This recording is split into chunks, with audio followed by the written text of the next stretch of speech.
Welcome to my YouTube video where I am going to be documenting the resurrection of this 1979 Ford Capri Ghia in, I believe, Apollo Green. Recently purchased the car and looking to get it back on the road. It's not been on the road for around 20 years. It's a bit of a barn find. I've known about the car for a couple of years now.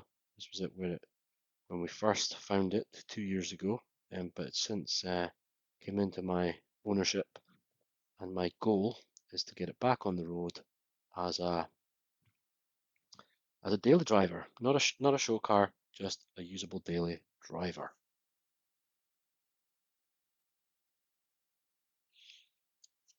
As you can see, here's the heart of the car, the 3-litre Essex engine, missing a few vital parts, which is what I'll concentrate in this video of getting it back up and running after a bit of a health check and service.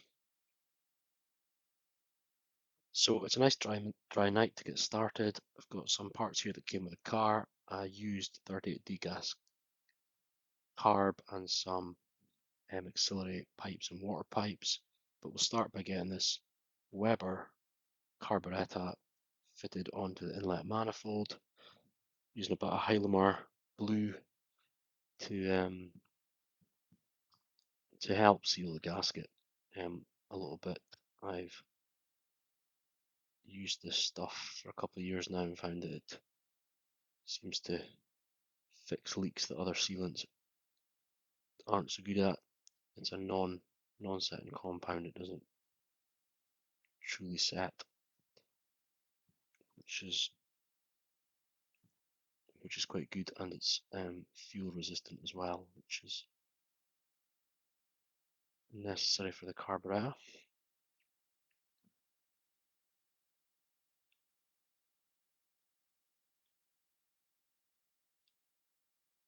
After the gasket comes I believe it's called a W plate, which sits on top, and then I apply a little bit more sealant before fitting the carb. The carbs had the gasket stuck to the bottom, and on that pops eventually.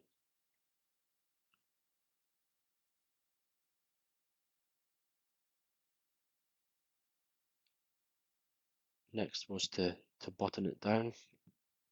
First issue that I kind of ran into, the bolts don't seem to fit. It's a really cold night. It was about 2 or 3 degrees. I wasn't sure if it was just my fingers that weren't twisting properly.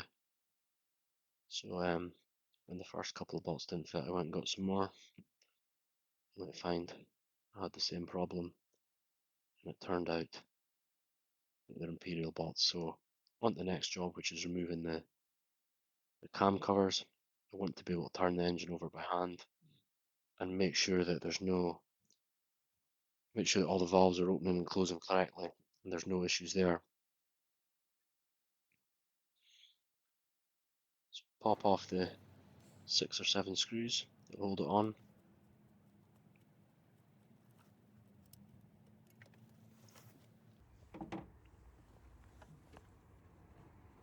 And that then releases the cam cover, or rocker cover rather. I reckon it's been off at some point. The screws were not particularly tight. The other side, however, was a different kettle of fish. There was one of the screws in particular that had rounded, so to use the impact screwdriver here to get it to come free, but it did come free in the end.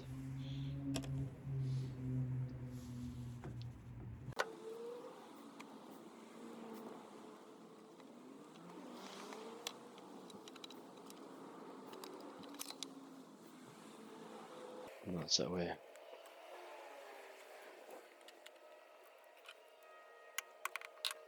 Next up was to remove all the leads and remove the spark plugs.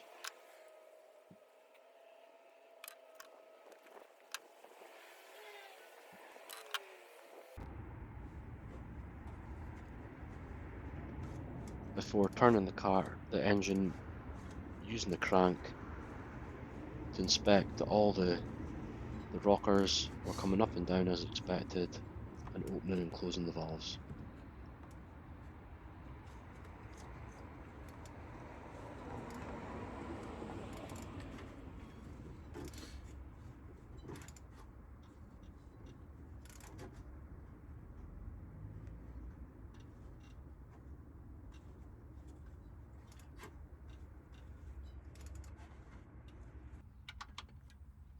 Next up's the oil change, the service. No idea how old this oil is in the engine, so just as a sensible precaution before starting it up, thought we'd put in some fresh. Sump plug was nice and easy to remove, which was a little bit of a surprise. Drain the oil out whilst that's draining. Go and remove the old oil filter, which has definitely been on there for a long time. Look at the state of that. I'm not convinced it would hold much oil. If we did start it up, thankfully it came away without too much of a fight, which was good.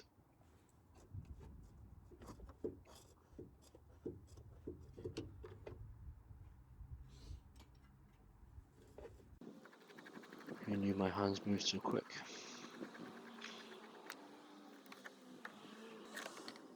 And on with a new one.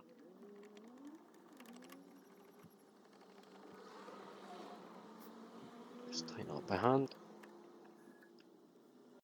The oil now all out of the sump, back on the sump plug. A little bit of a clean and can retighten up.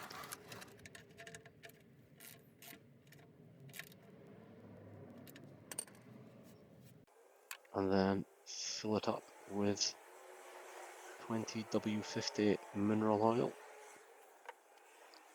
It sounds like I'm doing it at an F1 track. It's because I've sped up the video and you can hear the cars going past in the background.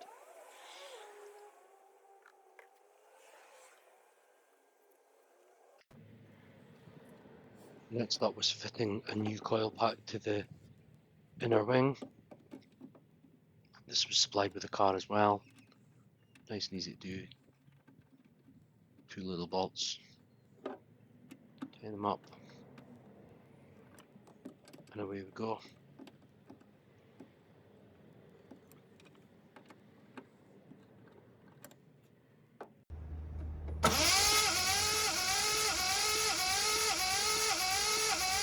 Now with a little bit of help from my 10-year-old daughter who was on the ignition key, went around with a compressor tester and tested each of the cylinders to understand what compression they all had.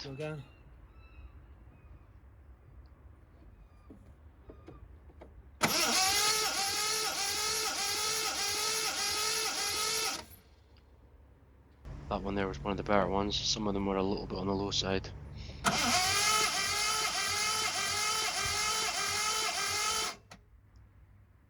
However, with the car not having run for so long,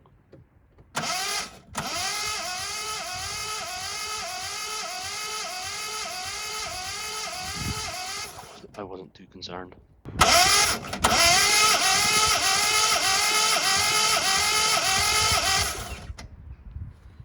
With the compression test complete, the next job was to refit the spark plugs and get the car ready for trying to do the first startup.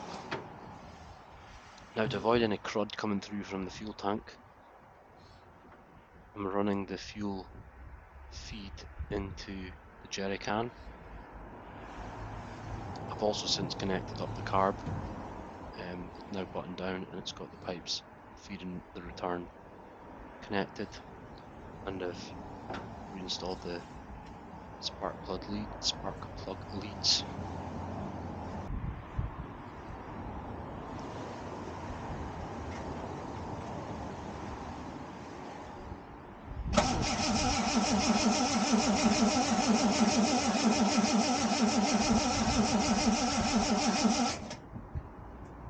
I've faffed around with this for quite a long time.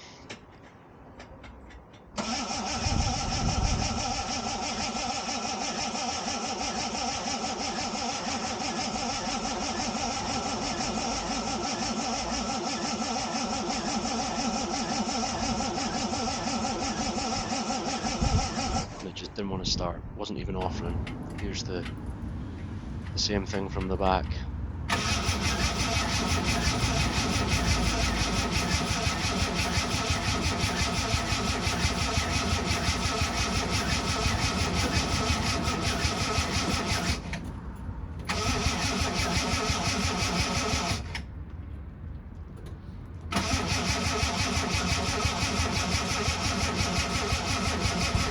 You can hear the battery starting to struggle, and it's not cranking the engine so speed as it was. So I had the theory that it was a bit of a lack of voltage. Done some tests with the voltmeter, so got the family car involved to boost the battery voltage a bit and try again.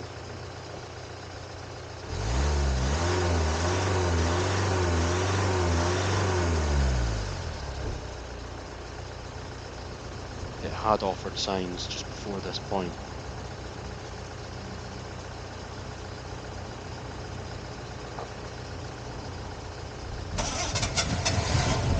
And eventually, bingo.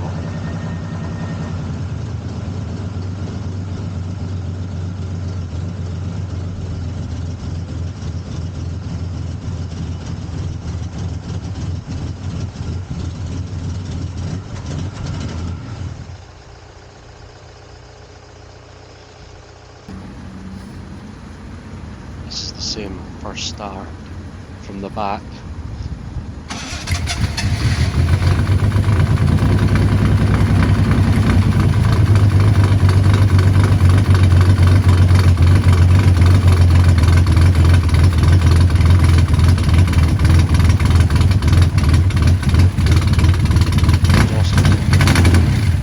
Can't believe the amount of crud that came out of the exhaust, and it's a little bit holy.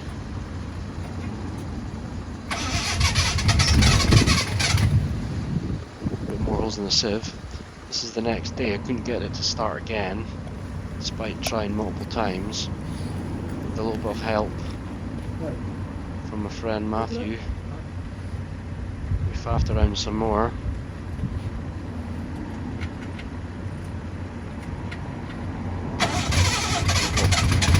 Flop of success.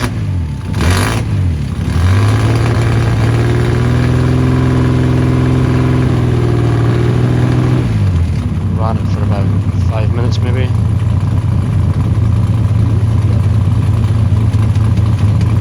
No water in it, so we couldn't run it for too long.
Pretty much it. Got it running, that was the goal. We know she's good, we know the engine's good. Need to get it running without a jerry can from the fuel tank with water, but really chuffed to get to this point.